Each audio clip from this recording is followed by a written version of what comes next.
Here we go. The Film Crickets are intended for mature audiences. Any guests on the Film Crickets do not necessarily share the same opinions as the Film Crickets. Film Crickets. Yeah, no shit. Chirping about movies. It's time for the Film Crickets with Jay Fortier, Chris Martineau, and Melanie Howerton. On this week's episode, it's just Jay and Chris. And they reviewed the 1990 American crime comedy film, Quick Change. We're closed, bozo.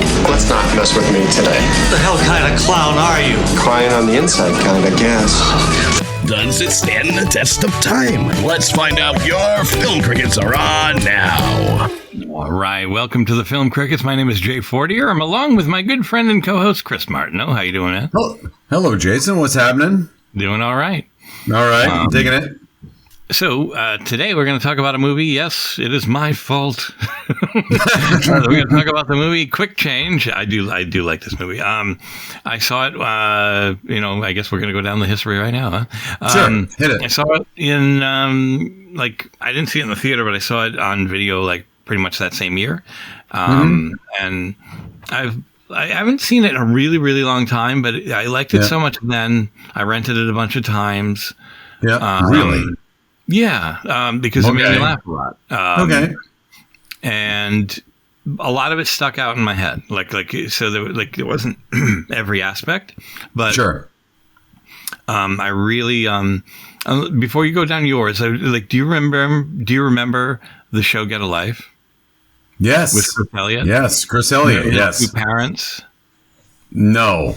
His parents were always sitting in pajamas, at their kitchen table, talking to him.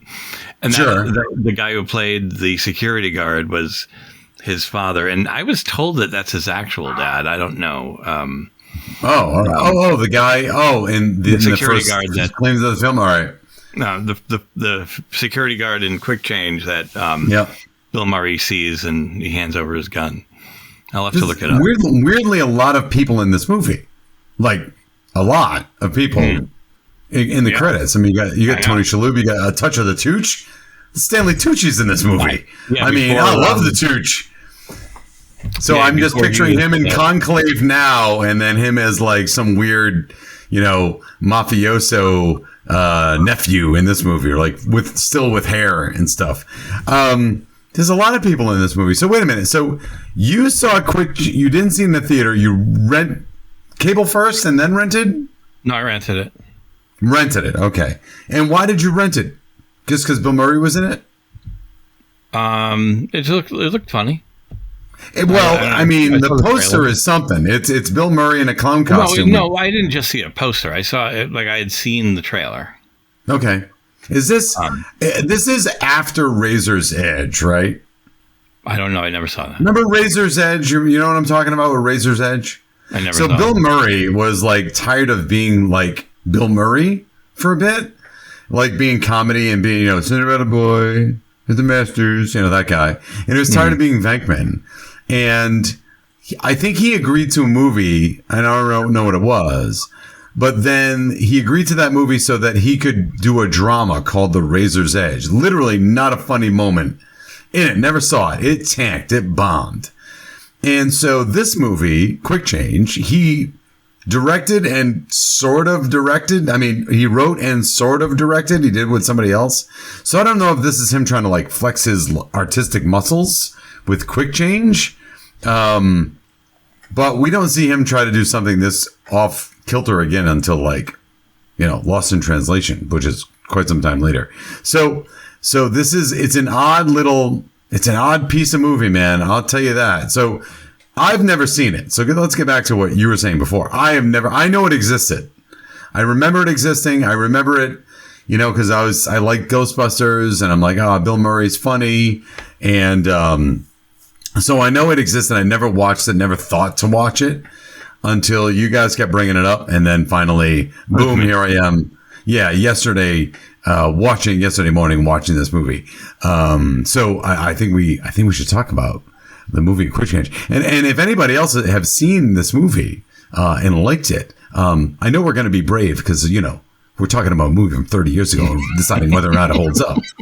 But it is kind of the point of the whole podcast, that we may or may not like the movie, and I am more of the can be accused of not liking stuff. And honestly, and Jay, and I talked about this before. What? Can I play it? Sure, go for it. Curmudgeon. That's right. That's right. And honestly, like, and I know that it kind of permeates, like, man, doesn't this guy like anything? I do like stuff.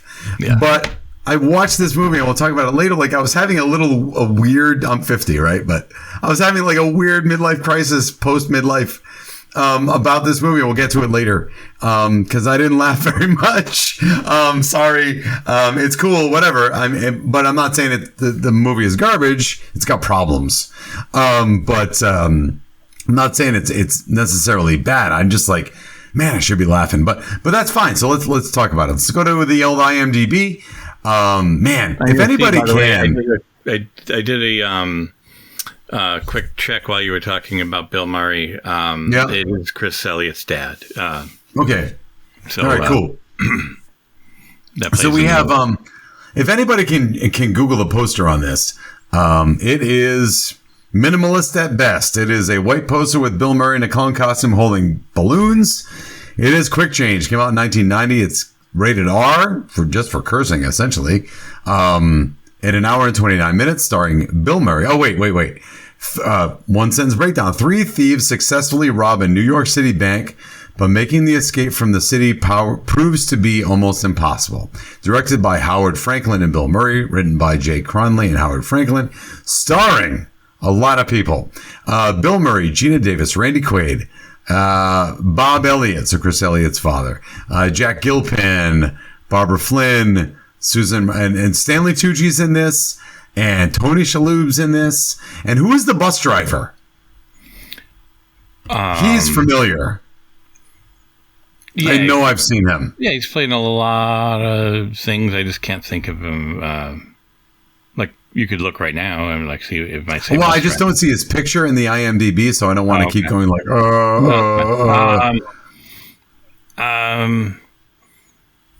I know him from a lot of different things. Like, he was like a. I know his voice, and I've seen him around. And I don't know if it's TV as much as it is. As much as it is movies, but hold on a minute. I'm going to share my screen, and I'm going to show you a different picture of the poster. Okay. That. So you see that? Do you see this one here? Oh, the one. Yeah. What is that? That's the poster. What is that? What is a pretzel with a lamppost? Well, it's and Randy. Yeah, I'm saying that's the one I'm used to. Like, I'm not used to the one you're talking about. Okay. So I didn't know there was a share screen option. Look at us. Yeah. Like technological and shit. I experimented once with this, like while we were off the air, however, not recording. It was just me and Melanie. I was like, let me try this. Okay. And now I have to get out. Wow. Look at that. Yeah. How do you do that? Who knows? Who knows? Okay, so look, this movie. It starts Bill Murray being the most Bill Murray of the Bill Murrayest we could possibly be. It is Bill Murray as in New York, and he's dressed as a clown, and we don't know why. And I don't know why he's dressed as a clown. I don't know anything about this movie. I don't know that it's a bank robbery. I didn't know any of that. Right? All we see is. So take it from my perspective. So you went blind. Yeah, I didn't know. So, like, He comes in and he's a sad clown, and I think he's just, like, depressed and just, like, hates life. And obviously, he hates New York City. Now, this is New York City back before it was kind of cleaned up a little bit. So, it's still kind of, like, dank and dreary. So, I get his vibes. But, everybody's just basically angry all the time or paranoid or just in a bad mood. And here he comes as a sad clown. And the next thing you know, he's waving a gun in not only an old man's face, but in a dog's face. Like, I don't, like, where I am, I don't know what's happening. For the record, he doesn't shoot the dog. He's not going to hurt anybody. But I think that moment was just like attempted at just like a goofy humor. I don't think it really like made us go, oh no, he's going to shoot the dog. I think it was just 'cause it was just like him being his I think quickly you learn he's this type of not too long into him behaving a certain way while robbing the bank. Everything's kind of like a weird sarcasm. Yes. Like, and he goes, and nobody move. And then, what did I just say? And he says it to the dog while bringing a gun to it. You know, I never really it didn't give me a vibe of, oh no, he's going to kill him. It was more like, that's a really stupid moment. Like, it's like saying, of course a dog's going to move. Right. Yeah, I know. What's a dog going to do? But I guess like that's kind of how I was going in. Like, is he not well? Like, is he actually depressed? Is he... what's his end game here? Because I thought, as far as I knew, this was going to be like that movie Ambulance, or what the whole thing was going to be the heist. And I didn't know it was going to be eventually a road movie, a road buddy movie, but not very far, just across Manhattan, basically. We need to get from here to JFK. So it's like the worst road movie ever. Jason Robards! How did I forget? I didn't mention Jason Robards is in this movie. Jason Robards can do some clunkers, can he? Boy, oh boy. Man, he's got such a storied past. Do you think this is a clunker? The bad boy, I think it's a clunker. But, so it's okay. So, but the interesting part is, like, we don't know. It's a weird tone because at the beginning of the movie, like, he's being Bill Murray, and we don't know. I don't know if I should take him seriously or not. You know what I'm saying?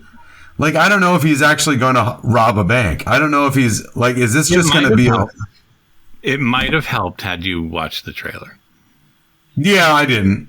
No, but I'm saying the trailer sets it all like, that this is a goofy ass comedy.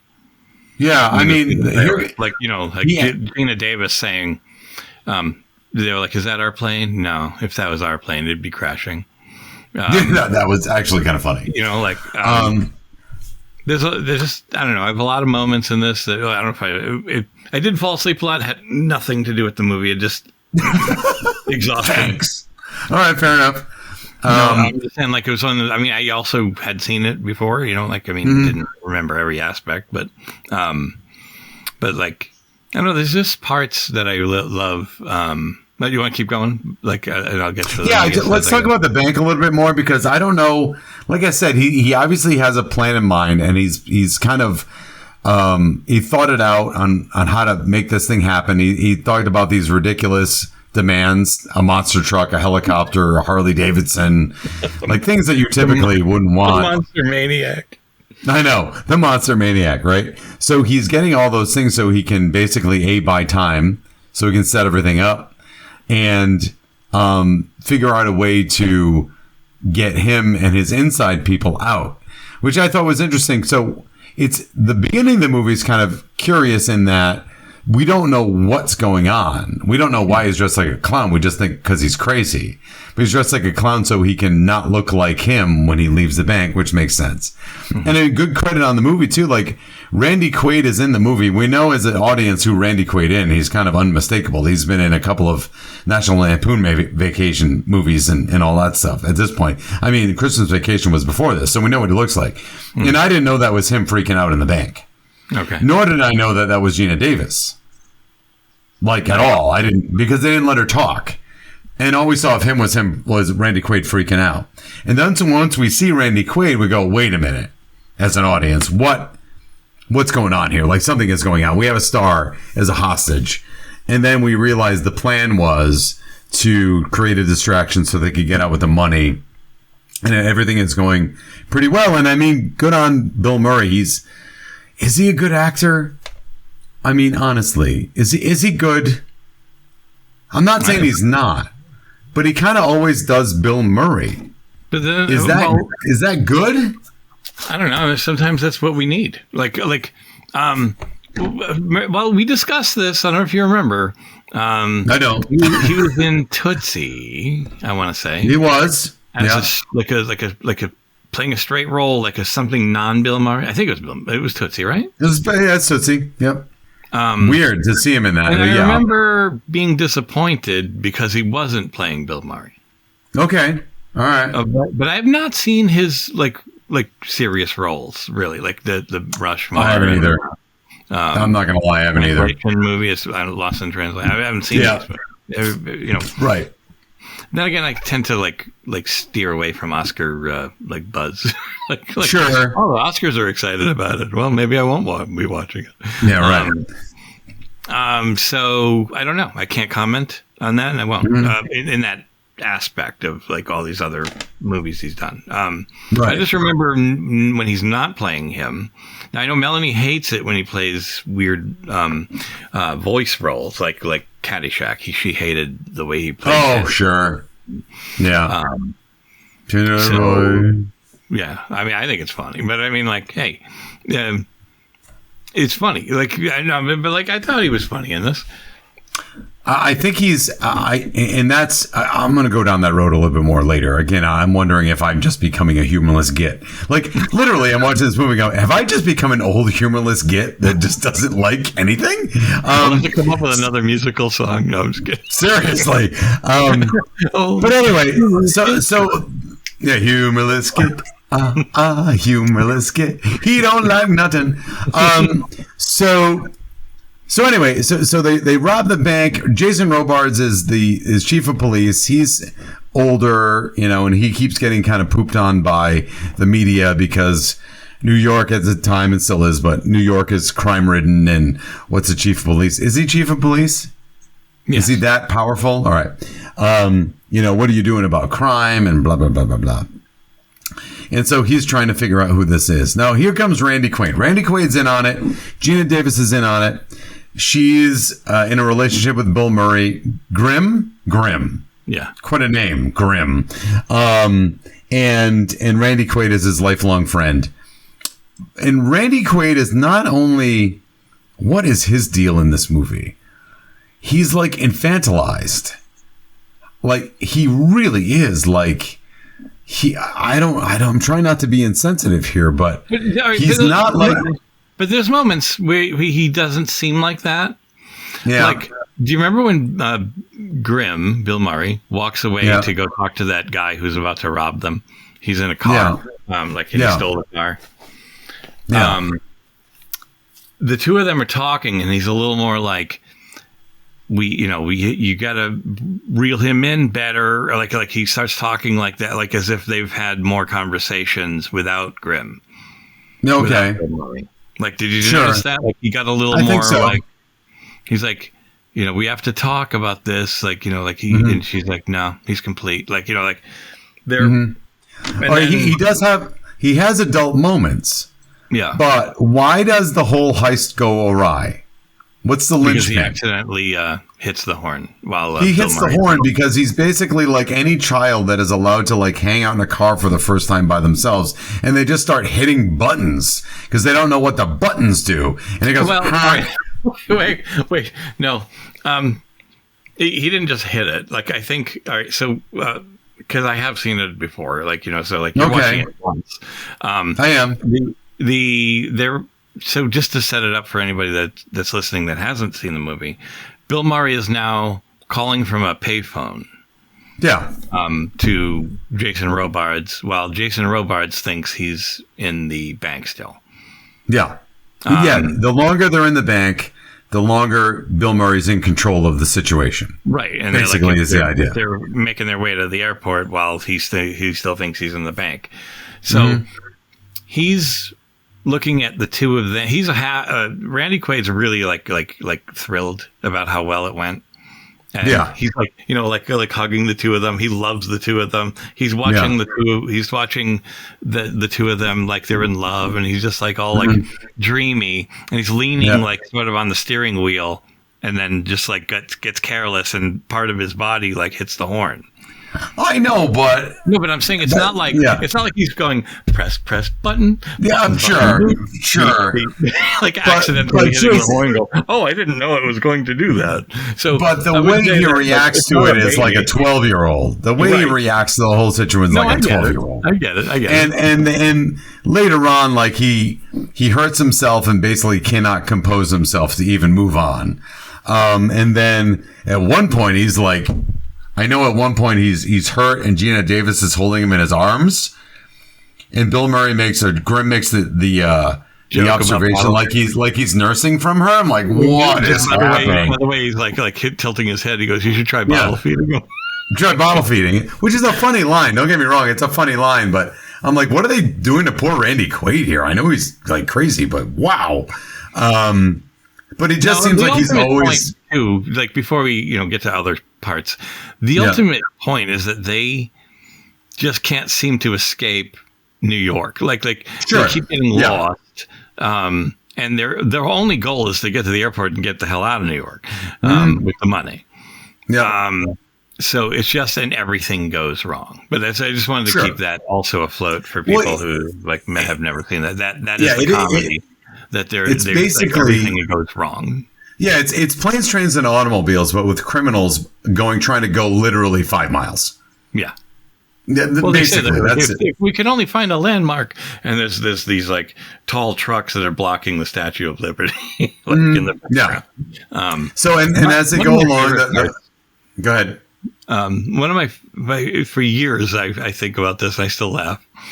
Is the jousting? What is that? What was that? What was the point of the jousting? Nothing other than that was really like awful and creepy, and like they drove away saying that that's got to be bad luck to see something like that. These two people like in the middle of somewhere deep in New York. He pulls up and says, "I'll ask him how to get to the BQE, the Brooklyn Queens Expressway." Right. And he goes, "Excuse me." You see the guy just totally ignore him. They're both, he's on a bicycle. He does the sign of the cross. He's holding some sort of sharp, garden tool. Yeah. Almost like some sort of something you would cut up roots with. And this music, is it Spanish music? Yes, it is. Okay. Yeah. So it starts up, and then somebody else is coming at him from an alleyway, and they're heading towards each other with these sharp garden tools. And one of them kills the other one, and some kid is sitting there with a rope, and he starts pulling on a death bell. A death bell. Oh my God! I still to this day I think it's the funniest thing. That is what the hell? Yeah. I think it's more like why is it there? Obviously, just to make them feel worse. Like oh no, we're never getting out of here. Yeah. This is the early 80s, early 90s, that decade of New York is not only a cesspool, but anything that you could possibly find in New York, you will find somewhere in New York. If it happens to be people jousting for what literally jousting. Come on. Oh my God. Some little kid really pulling on a death bell. Yeah. It's a dangerous place, and you shouldn't go there because that's my opinion of New York for most of my life was that's what it's like. That's what it's like all the time. You never know what you're going to see around every corner. When it's probably not really like that. Probably a little dirty. That's probably why Escape from New York was such a real not real, but I'm saying oh well, this is believable in the future. Oh sure, of course. It's going down that road, of course. Goes without saying. It's really not, but okay. I know. They're what they had in their minds. But you go to we have people that are it's so bad in New York that everyone's been toughened to the point where the bus drivers won't accept anything but exact change and won't move, and is always behind the white line. A random door that you open up happens to be a mob organization scene where they're fencing radios, and they're expecting to get their protection money, or they're gonna whatever, bust somebody's kneecaps or whatever the case may be. It's so, and of course, hey, these cab drivers, none of them speak English at all. So here comes Tony Shalhoub. So at one point, they're trying to get a cab. They're trying to get a cab to go literally 5 miles to JF. I don't even know what the distance is, guys. Don't. Oh, real brave of you 30 years ago. Blah, blah. But I don't care. It doesn't matter. The fact of the matter is they're trying to get off the island of Manhattan. By the way, every time you make a reference to that, nobody knows what we're talking about. It doesn't. I don't care. No, someone knows. I tell you, one person knows. So the fact of the matter is, like, they're trying to paint that New York is this place where anything can happen at any time. And here's Tony Shalhoub, who is adorable, playing his Tony Shalhoub to the highest Tony Shalhoubness. And he's put us on this thick accent of a country that we don't recognize. And he's driving a cab and he doesn't speak English and he doesn't understand English. Much less doesn't speak it, doesn't understand, can't read it, doesn't understand it, but somebody let him get a Hackney license to drive around New York. How would you have a license to drive people around? I don't know. He says, "Where are you?" Yeah. And then they tell him, and he doesn't understand. It says the same word. They show him a pamphlet that says JFK. He still doesn't know where to go. Oh, my God. And that's why Randy Quaid flips out and jumps from there's a real cab right there, and jumps from a moving cab. Jumps from a moving cab, and then he feels bad about it. And oh my God. And then a bus comes by. That's what now. So I just tried to describe 5 minutes of this movie. It seems like there's like this kind of nexus of bad things happening. Randy Quaid jumps from a cab, hurts his knee. Tony Shalhoub sees the bank robbers. A bus, what happens? A bus shows up, or when do they go see Stanley Tucci? So at some point they're going into the mob den where they're trying to fence stereos. Before the bus. Before the bus. Why did they go in there? Because I think the cops are coming.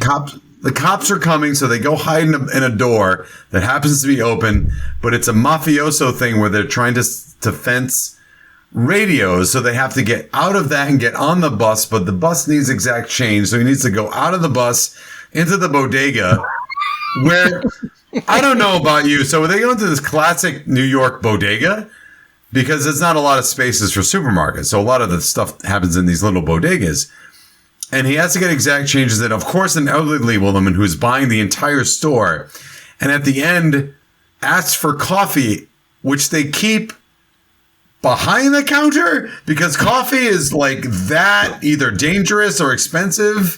It's not with the other stuff in the rest of the bodega. Especially because decaf. obviously decaf, yeah. So we're trying to nobody's stealing decaf. Yeah, good point. Yeah. So eventually, like, he needs to get around the bodega so that the mafia people don't see him, so that then Tony Shalhoub doesn't ID him because the cops are there. And it's, to me, while that's all funny, it's somebody just wrote down and did a bunch of coke and said, what's the craziest situation when you put these three people in? And it doesn't make a lot of sense. And my problem with, and this is where I'm going to get to, I'm watching this scene, which is obviously ridiculous, right? And it's obviously supposed to be funny, and it is. I recognize that it's supposed to be funny. But it's almost not slapstick enough for it to be funny. Like it should be more slapstick, but all of the comedy is hinging on Bill Murray acting like Bill Murray and Tony Shalhoub not speaking English. And I'm watching it going, I recognize this is funny, but I'm not laughing at any of it. Oh my God, am I just a humorless git? Like, why am I not laughing? Like, I can see why this is funny and I'm not laughing at any of it. And I think that's my problem. I don't know. Help me out. Is that my problem? I have the disadvantage or advantage, which way you look at it, of already having a lot of this in my head. Sure. Like I was prepared for it to. I was prepared to enjoy the moments again. Okay. Because a lot of it's stuck in not every part, but I'm saying like the parts that I was waiting for, like the jousting and the. Oh God. There's another part I want to bring up before we get back to that, to where we were. The old man who's the security guard, Chris Elliott's dad, is being interviewed by the cops. Now, when Bill Murray pulls a gun on him, he hands his gun right over. He's very helpful, like passive, puts his arms up. but like when he's talking to the cops, he's having to toughen up a little. So he goes, and then I told him it's all over, Chuckles. And That's right. Yeah. And wrestled him to the ground. Yep. I remember that. His story keeps getting better and better. I just love it.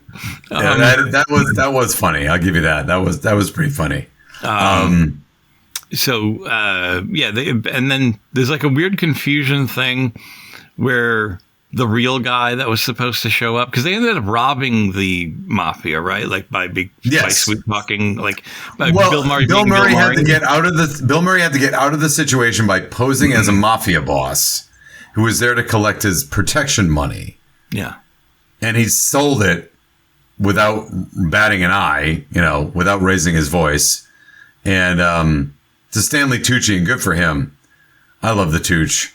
And all I could picture, Stanley Tucci was the nephew in the movie, and he still had hair. But I like Tucci now, and he plays such a good. I watch him on Searching for Italy. He has a food show on the CNN, which I watch just for comfort. And he was in Conclave, and he's so like pompous and kind of like high class, and to see him kind of doing like, "Hey, Vinny, what are you talking about over here?" It made me very happy to watch him kind of do that role. But yeah, that's the idea, is that he robs the mafia, but then doesn't he give the money away because he just doesn't care? He has $1 million with 6,000 or is that the you're right? So he doesn't really care. He just wants to get on the bus and get to where he needs to be. Now, in all of this, so here we have kind of this madcap comedy that's kind of should be slapstick but isn't. But in the middle of all of this, Gina Davis keeps trying to tell Bill Murray that she's pregnant with his child. Mm-hmm. And we keep losing the conversation because things come up. And I'm watching it going, like, she decides she's going to tell him, and then she decides she's not going to tell him because she decides she's not going to stay with him because who wants to have a baby that's with a guy like this? Even though he's not necessarily evil. And he's not like abusive. He's a thief and a kind of a schmoozer, and that's not a good father figure. And I guess my problem with that is that by the end of the movie, he basically says, if I just told her I loved her, then everything would be okay. But I'm not buying that. I think their relationship is doomed. So the fact that by the end of the movie, she says, "I'm not going to go with you." And he says, "Look, just get on the plane in 2 minutes. I'll figure it out," which is what he always does. And eventually they do make it to the plane, and he thought that she left without him and he was ready to kind of move on. And she ends up being on the plane, though there was a scuffle. And there's no reason that she didn't hear what was going on. I don't know. I just think it was an easy out for Bill Murray. He didn't really prove himself that he deserved to be with Gina Davis, who actually is a nice person. Can we talk about the plane for a minute? Sure. That's the biggest. Was around when I was falling asleep. So the plane. That is the widest plane I have ever seen in my life. Have you been on a plane recently? I haven't. Within the past 6 or 7 years I've been on a plane. The aisles are like this wide, and they pack them in like sardines. That is the widest plane. You could do MMA fighting in that plane. In fact, they did. They wrestled people. There was a table in the middle of the aisle. I don't know how that happened. It was. I know that's how we need to end the movie. What? Kurtwood Smith. Kurtwood Smith is in the movie. He plays the mob boss that we didn't know about until the end of the movie, which then Jason Robards arrests to make Robards been looking for Bill Murray the whole movie. And then suddenly by the end of the movie, Robards is like, "I'm going to arrest the mob boss," and forgets about this guy that held up the bank. The mob boss didn't hold up the bank. There's no connection. I guess if Whitey Bulger was there while you're trying to chase a bank robber, you might want to grab Whitey while you're at it, and call it a victory. I think that might actually that might even be a one-up. Like if you're chasing a bank robber and you came across Whitey Bulger, and you're like, hold on a second, I got a roll here. Hey, I happen to have Charles Manson here. No, I'm going to go off the bank robber. Yeah. I think, and also, in order they finally get to the plane, like I said, and at one point they're dropped off in the middle of nowhere, in the middle of brick buildings, allegedly not anywhere near the airport. And a door opens and it's a luggage car, like a luggage truck to go to the airport. Last I checked, those were near the planes, not miles away from the planes. I mean, again, I'm watching this going, am I humorless? Am I supposed to just like suspend the window of disbelief on this? And I just get the vibe that by the end of the movie, while it did have humorous moments, I feel like they didn't know how to end it. And they were just kind of like, well, what do we do now? Well, let's introduce Kurtwood Smith at the end. And suddenly Jason Robards is going to arrest Kurtwood Smith, the mob boss, and not this other person.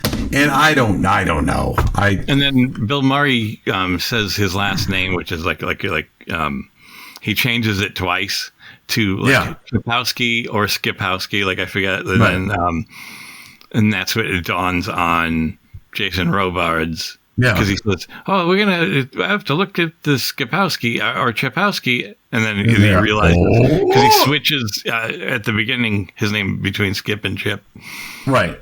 I mean, like I don't know. I think here's my take on the film. Right. I thought the bank robbery was great, and I thought that was very clever because I didn't see it coming. I really didn't. Like, I didn't know what this movie was about. So I thought the whole thing with the bank robbery worked well. And then the beginning of the road movie, the Buddy Road movie at the beginning, I thought was kind of neat. And then I think they just ran out of ideas. Okay. I think they just started pasting things together until eventually they got to the airport. And let me tell you one more thing. So I watch I'm a busy dude, right? And the teaching job takes a lot of time, and I teach a night course and whatnot. So I often will watch these films like on a Saturday or Sunday morning. So I watched it Saturday morning, and I'd never seen it, and I didn't know the movie was about a bank heist. And a bank heist about people that are on the inside, kind of helping Gina Davis and Randy Quaid. I've been watching Daredevil Born Again. I love the original Daredevil on Netflix. I thought it was great. I was excited to see it come back. It's just as good, by the way. If you're into it, the Daredevil series is really good. And it's on episode. They release it once a week, which is really, I actually don't like it when they drop the whole season. I want to wait a week. To me, that's more exciting. Mm-hmm. So they finally had an episode, and it was a weird, like, kind of, just he basically does a little crime fighting. But it was about a bank heist. And it was about a bank heist that had been planned, and about a bank heist that had people on the inside. I'm like, what the fuck is happening? Like, what is going on here? Again, I'm watching back to back. I'm watching bank heists. But anyway, I don't know. That's quick change for me. Like, what other parts of this? I don't know. It's a quick movie. Hour and 29 minutes. I was thankful. There you go. It kind of dragged. When did you fall asleep? Towards the plane. Towards the end? Yeah. Okay. Yeah, I'm exhausted. Oh no, that's nothing against the movie. No, that's nothing against the movie. I fall asleep for that. I'm not saying that like, are you bored? A lot of my favorite things. No, my favorite thing would be like, I'm enjoying this. Yeah. Done. Yeah, absolutely. I agree. So, all right. Do you want to wrap this thing? Yeah. It was also funny. I think at the beginning, real quick, in the bank, there was this bank manager guy. He's like, "There's no escape, friend." Right? Yeah, like, friend. And he goes, "Thank you for calling me friend." I think when he pulled him out of the vault, because he had everybody hide in the vault. And he pulls him out of the vault, and he just holds his hand and starts holding his hand for like a long time. I remember that. That was really funny. But that's again coming from my point of view. I didn't know where it was going, and then this guy. So I'm like, this is really unhinged. Yeah, this guy's trying to like buy his way out by like, I have this really amazing watch. It's like $30,000, or I forget what he said, and he goes, no, Could I buy it off of you? And he basically is taking stolen money and buying it for $3,000. You're like off of a guy $300. Yeah, $300. Either way, it was so funny. Like, no, it's not even his money, and he's like, "Could I buy it?" I think what, and again, I want to go back to my idea on Bill Murray is that I like Bill Murray, but part of me is also sick of him because in that scene, right? So Bill Murray directed this movie and he's in charge of everything that goes on with him. Well, he partially directed, right? And so in that bank scene, which I enjoyed, Bill Murray is giving Bill Murray the license to be Bill Murray as much as possible, right? In that scene where he holds he probably improvised the fact that he held that guy's hand, right? Or, you know, the way he's so deadpan, which is kind of his thing, to be deadpan, it works. But it's almost like, for me at this point, maybe not in 1990, but for me at this point with Bill Murray, seeing him in everything that he's done, it's like it's the same thing. Okay. You know what I mean? Yeah, like it's always okay. He's going to do the Bill Murray thing. It's tough for me. Like I know to me, it's not the character. It's Bill Murray in a movie, as opposed to what's that? No, I was going to say one other thing. I thought you'd finished. No, one other part that I think is very funny. Last night, I didn't remember this from before. Is what's his name? Tony Shalhoub. Tony Shalhoub, yeah. He comes out and Jason Robards reaches for him and he cowers. Yeah. And he goes, "What the heck's wrong?" He goes, "This guy won't speak. Like, you know, he doesn't know anything." And then he goes, "I say get a translator." He goes, "I thought you said interrogator." Yeah. So they're treating him like shit. Like, you know, like, to the point where it's like, that's one hell of a difference. But it's also like, you know, probably talking about how bad New York. There it is. Because I think before that, that particular officer is holding some leather thing that he can beat people with. And that's for laughs. No. Like, okay. No, I'm not laughing at real. No. I know you're not laughing at that. Yeah. Like it's like, oh, get this guy a soda. Uncuff him. Like I said, get a translator. I don't know what language he speaks. Yeah. Just get a translator. Oh boy! Oh boy! All right, let's. Okay. You have TMI. You said. Not really. I'll just mention this. No, I looked it up on Wikipedia. There's not much to say except for the trivia for this is that, and I don't want to besmirch Bill Murray too much, but he obviously wasn't very nice to Gina Davis. And if you read Gina Davis's book, she kind of said that he like harassed her with a quote electrical massager. I don't know what that means, but I don't know. Like his reputation is not. Forgetting about harassment, which I don't know anything about. His reputation is he's not very like easy to work with. No, Bill Murray. He just kind of like maybe I'll show up for the movie and they don't hear from him, and the day they start shooting, he shows up and he's sort of prepared, which I can't respect. No. I can't respect. I can't respect that. Chevy Chase, same thing. You know, like like Chevy Chase ruins people. Yeah. He ruins people. No. So that's it. There's nothing besides that except for the movie tanked. A $17 million budget. I think it made 15 total. So whatever. And then Gina Davis has kind of declined, but then she came back after her big bomb with what's that one? I think I liked it. What? Long Kiss Goodnight, right? Long Kiss Goodnight. Oh no, the bomb. Yeah, the bomb Long was Kiss Goodnight. No, Cutthroat Island. Cutthroat Island. That's right. And then she became an Olympic archer. Her and Matthew Modine were like in a pirate movie. Yep. So okay. All right. So let's do Final Judgment. All right. Here we go. It's time now for Final Judgment. Are you ready to rubber stamp this bitch? Here's the Final Judgment. All right. It's time for Final Judgment. We talk about facts, not opinion, or opinion, not facts. We'll see. It's up to you. And I know this is, opinions from 30 years ago, but, I think it may be when we investigate and interrogate this movie, possibly we can dig past that. Try to figure out, if it holds up for a movie that's, 30 years ago. Hence the whole, does it hold up bit? I'm a jerk. I don't care. So look, does it hold up? I'm going to start, right? Does it hold up? I would say it does not hold up. And I'm going to say it holds up. It doesn't hold up not necessarily from a narrative standpoint. I think it's a quick movie. I think it tries for laughs. I think that it mostly executes those laughs. I'm trying to look past, again, my struggling with being a humorless git. I'm really not. I'm really a really pleasant person that does laugh at things. But I swear to God, I am. I think my issue with the movie is that at this stage in the game, I'm just kind of tired of Bill Murray and the things that were funny and I still love Ghostbusters and I still love Bill Murray in Ghostbusters. No doubt. Like I really do. And in Meatballs and I do like him in Cage. Actually, now that I think of it. What is that? Who? Groundhog Day came after this. Okay, yeah, I forgot. Okay, Groundhog Day. That's kind of like the end of my Bill Murray. He was really like awesome in Groundhog Day. So. Oh, I agree. He's very good in that. But I'm just kind of tired of that. No, I'm saying it didn't fizzle with this movie because this is 90. Sure. And I want to say 1992 is Groundhog Day, or 93.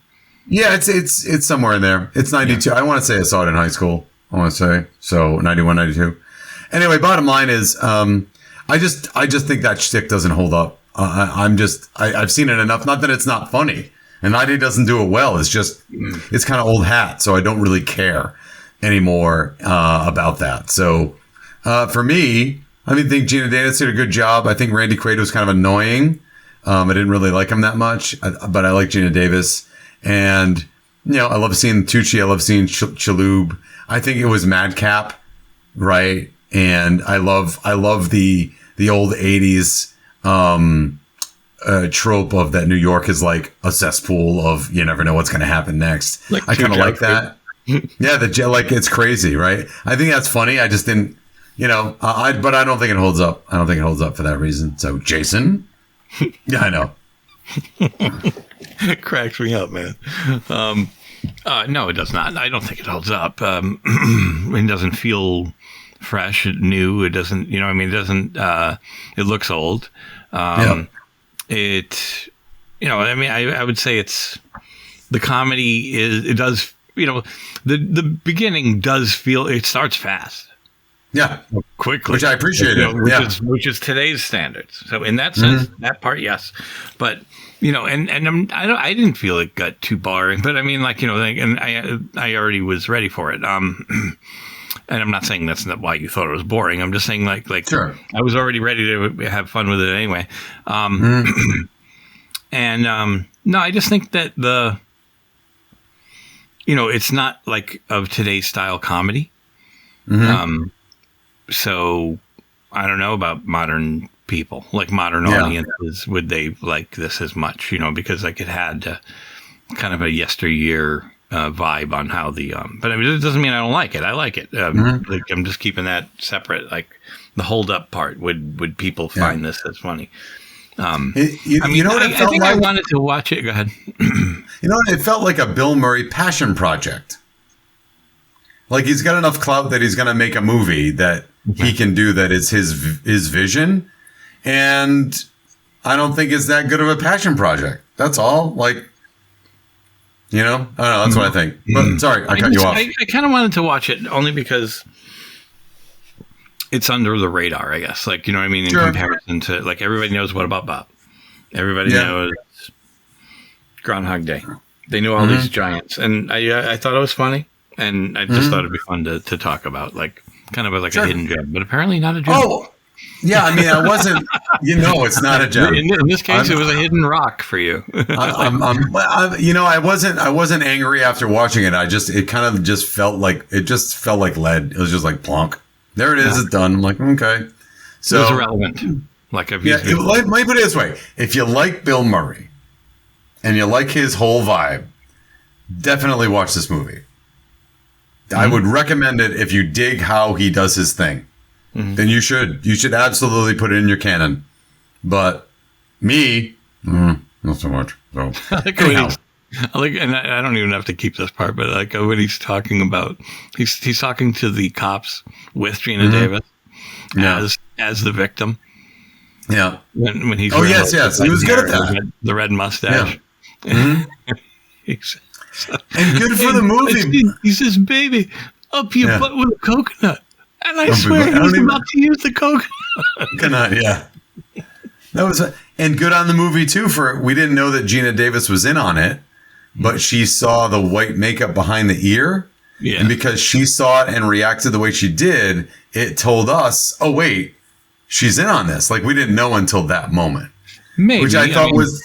Well, I thought that was clever. Right. They don't show her, but, like, you hear, ready, darling? Yeah, but we don't see her face. Right, you hear her voice, but... Yeah, I hear you. It was neat. It could have been anything at that point as far as I was... She could have just been a hostage that falls in love with Bill Murray. Right. But I didn't know. So good for them for that. Then, like I said, I think after the heist, it kind of goes a little bit downhill, but that's me. So, cool. All right. All right. Well, that was our coverage of Quick Change. And I hope you enjoyed it. And we wish Melanie to come back soon. Like it's just more timing on everything. It's not like she's sick or anything. Like it's life, and then Sure. So we might not see her until like a couple episodes later. Sure.